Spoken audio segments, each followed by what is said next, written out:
So guys, जैसा कि हमने पिछले एपिसोड में देखा कि दूसरा ट्रायल स्टार्ट हो गया था। हाओ चेन इटर्निटी रियल्म में पहुंच गया जहां उसे इटर्नल रिंग को हासिल करना था, पर इसके लिए उसे एंजल ऑफ इटर्निटी से फाइट करनी थी। एंजल ऑफ इटर्निटी की पावर 9 लेवल के 3rd स्टेज पर थी, जिससे हाओ चेन को लगा कि वो आसानी से उसे हरा देगा और उस पर फियर्स अटैक करने लगा। पर एंजल ऑफ इटर्निटी उस पर फ्रोस्ट अटैक करने लगी और इटर्नल मूवमेंट के फर्स्ट चैप्टर को एक्टिवेट कर लिया, जिससे उसकी पावर 9 लेवल के 5th स्टेज पर पहुंच गई थी। हाओ चेन हैरान था क्योंकि कोई भी इतनी जल्दी 2 स्टेज की वृद्धि नहीं कर सकता था। हाओ चेन ने अपने डोमेन को एक्टिवेट कर लिया और उसे कड़ी टक्कर दे रहा था, पर एंजल ऑफ इटर्निटी ने इटर्नल मूवमेंट के 2nd चैप्टर को भी एक्टिवेट कर लिया था, जिससे उसकी पावर अब 9 स्टेज के 7th लेवल पर पहुंच गई थी। यह पावर काफी ज्यादा थी जिसका हाओ चेन सामना नहीं कर पा रहा होता, इसीलिए उसने sun and moon god snail shield का सहारा लिया और इस पावरफुल एनर्जी की मदद से येटिंग को भी L1 हार्ट से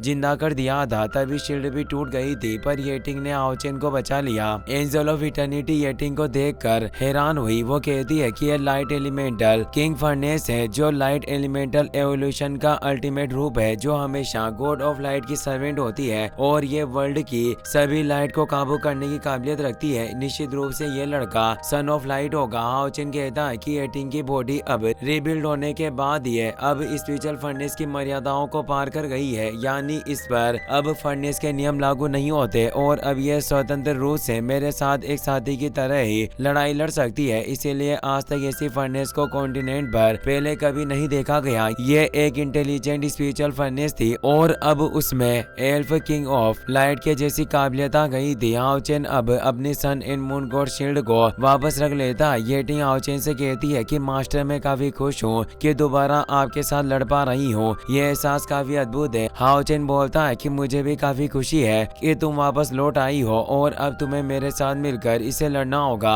हम मिलकर ही इसे हरा सकते हैं। येटिंग उसकी बात समझ आती है। हाओ चेन स्वॉर्ड अटैक करने के लिए आगे बढ़ा और येटिंग अपनी फियर्स पावर को एक्टिवेट करती है, जिससे आसमान में तेज गोल्डन एनर्जी दिखाई देती है। येटिंग किंग स्वॉर्ड को समन कर रही थी, जिससे अब सभी स्वॉर्ड से पावरफुल किंग स्वॉर्ड आसमान से नीचे आने लगती है। स्वॉर्ड काफी जाइंट होती है। यह देखकर एंजल ऑफ इटर्निटी भी दंग रह गई। वो अपने बचाव में एक शील्ड को एक्टिवेट कर लेती है जो उस किंग स्वॉर्ड को रोक रही थी। हाओ चेन के पास इससे काफी अच्छा मौका था क्लोज अटैक करने का, इसीलिए वो दूसरी तरफ से ऊपर की तरफ बढ़ा और अपनी लाइट बपिस्म टेक्निक को एक्टिवेट कर लेता है, जिससे कई सारे एनर्जी बीम एक साथ एंजल ऑफ इटर्निटी की शील्ड के लगती है, जिससे उसकी शील्ड कमजोर हो रही थी। वो सोच रही थी कि आखिर कैसे मुमकिन है इस लड़की की पावर इतनी ज्यादा बढ़ गई। ये किस तरह का एलिमेंट एनहांसमेंट है जो मेरी शक्तियों को भी दबा रहा है। तभी वो शील्ड टूटकर बिखर जाती है और इन कई सारे हमलों की वजह से एंजल ऑफ इटर्निटी घायल हो जाती है। उसके मुंह से खून आने लगा। हाओ चेन और येटिंग भी उसके सामने आ जाते हैं। येटिंग पूछती है कि मास्टर, क्या हम अपने मिशन में कामयाब हुए?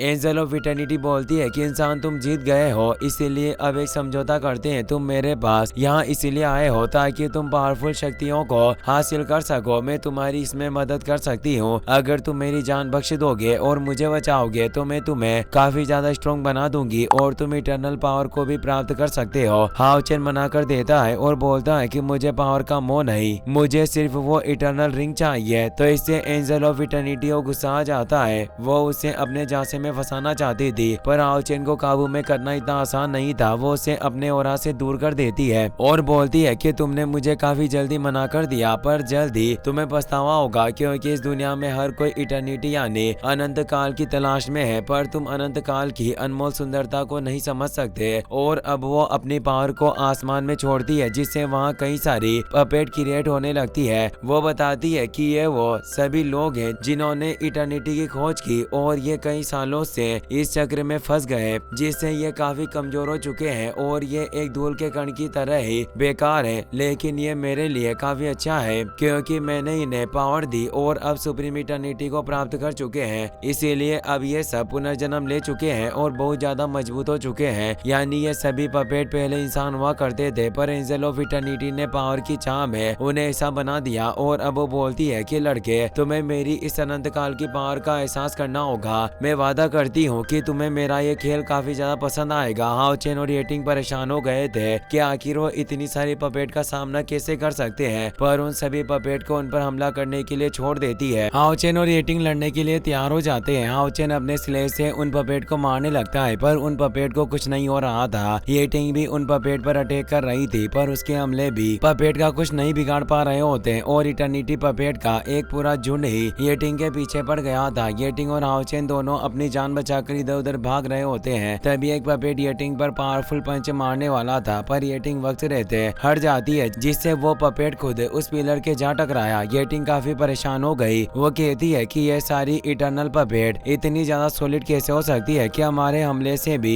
इन पर कोई असर नहीं हो रहा। हाओचेन भी काफी मुश्किल से उन पपेट से बच रहा होता है। वो कहता है कि बात सिर्फ इतनी ही नहीं है, इन सभी पपेट की पावर मुझसे बिल्कुल भी कमजोर नहीं है, यानी हर एक पपेट हाओचेन की तरह ही 9 लेवल के 3rd स्टेज पर थी। हाओचेन और येटिंग समझ जाते हैं कि ये सभी अनडाइंग इमोर्टल की तरह है, जिन्हें नष्ट नहीं किया जा सकता, चाहे हम इन्हें मारने के लिए किसी भी टेक्निक का इस्तेमाल क्यों ना कर ले, पर ये बॉडीज कभी भी खत्म नहीं होगी। क्या यही इटर्निटी यानी अनंत काल की शक्ति है? वो लगातार हमले करते जा रहे थे, पर उनमें से एक भी पपेट खत्म नहीं हुई थी। उन्हें एहसास हो गया था कि इस तरह लगातार लड़ते रहने से कुछ नहीं होगा। अगर वो ऐसे लड़ते रहे तो थक कर हार जाएंगे। हमें अपना लक्ष्य नहीं भूलना चाहिए, हमें उस एंजल ऑफ इटर्निटी को हराना है। अब हाओचेन तेजी से उन इटर्नल पपेट को दूर करते हुए इटर्नल एंजल की तरफ बढ़ने लगता है और वो येटिंग से बोलता है कि तुम इन सभी को रोकने की कोशिश करो। येटिंग उनकी बात समझ जाती है और वो किंग स्वॉर्ड को सम्मन करके वापस बुला लेती है और इस बार वो किंग स्वॉर्ड के स्वॉर्ड स्टार रेन को एक्टिवेट करती है, जिससे हजारों स्वॉर्ड आसमान से गिरने लगती है, जो हाओचेन के रास्ते में आने वाली सारी इटर्नल पपेट को खत्म कर रही थी। एंजल ऑफ इटर्निटी बोलती है कि लड़के तुम अभी भी काफी जिद्दी हो, लेकिन तुम्हारे इन प्रयासों से कोई फर्क नहीं पड़ेगा। इन पपेट ने मुझे अभी तक जो ये वक्त दिया है, ये मेरे म्यूजिकल इटर्नल मूवमेंट के फाइनल चैप्टर को एक्टिवेट करने के लिए पर्याप्त है। हाओचेन उस पर स्वॉर्ड अटैक करने वाला था, पर उससे पहले ही इटर्नल एंजल ऊपर आ जाती है और बोलती है कि वक्त आ गया है कि अब तुम इस गॉड की पावर को महसूस करो। और अब उसने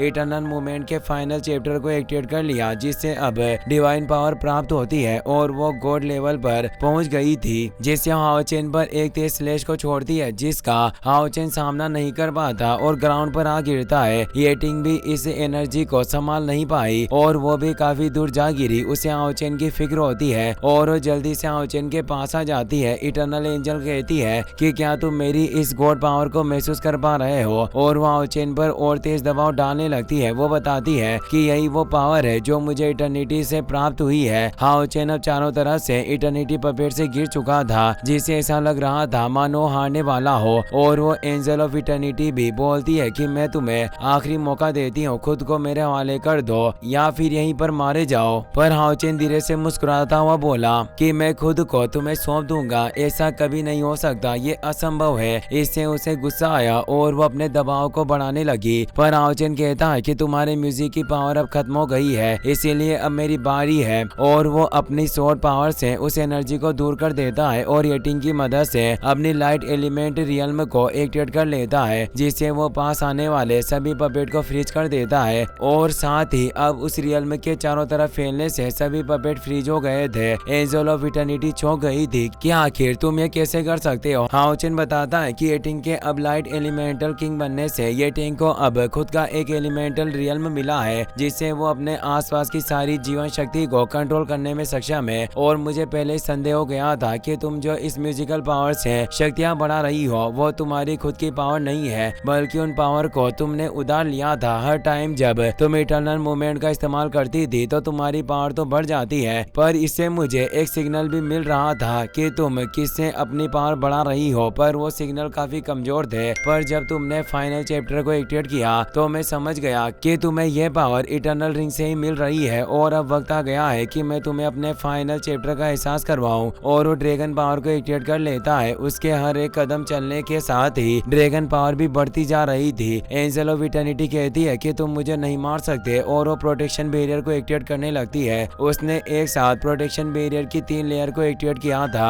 हाओचेन कहता है कि तुम्हें अभी तक जिस चीज ने पावर दी है वो इटर्नल रिंग है, जो तुम्हारे शेडो में एक मिरर की तरह मौजूद है। और अब वो उसके बैरियर को अपने सोर्स स्लेज से खत्म कर देता है, जिससे वो इटर्नल रिंग भी अब सामने आ जाती है। और अब हाओचेन को इटर्निटी एंड क्रिएशन थ्रोन के द्वारा बताया जाता है कि तुमने दूसरे ट्रायल के सीक्रेट को भी सोल्व कर लिया है और तुम इटर्नल रिंग को ढूंढने में कामयाब हुए। पर अभी भी ये ट्रायल खत्म नहीं हुआ है। एंजल ऑफ इटर्निटी बताती है कि मैं पहले ही इस इटर्नल रिंग के साथ मर्ज हो चुकी हूँ, इसीलिए अगर तुम मुझे मार दोगे तो ये इटर्नल रिंग भी नष्ट हो जाएगी और जब तक मैं जिंदा रहूंगी मैं तुम्हें कभी भी इस इटर्नल रिंग को हासिल करने नहीं दूंगी। और वो उसकी स्वॉर्ड को दूर करके बताती है कि तुम अब किसी भी तरह से इस सेकंड ट्रायल को पार नहीं कर सकते। हाउ चेन ने इटर्नल रिंग को तो ढूंढ लिया, पर अब उसे उन विकल्पों का सामना करना था जो और ज्यादा कठिन थे। उसके एक गलत फैसले से वो इस ट्रायल में फेल हो जाएगा। इसी के साथ ये एपिसोड यहीं पर खत्म हो जाता है। वीडियो पसंद आया हो तो अपने दोस्तों के साथ शेयर करना, साथ ही इस वीडियो को लाइक और चैनल को सब्सक्राइब करने के लिए आपका तहे दिल से शुक्रिया। Thanks for watching.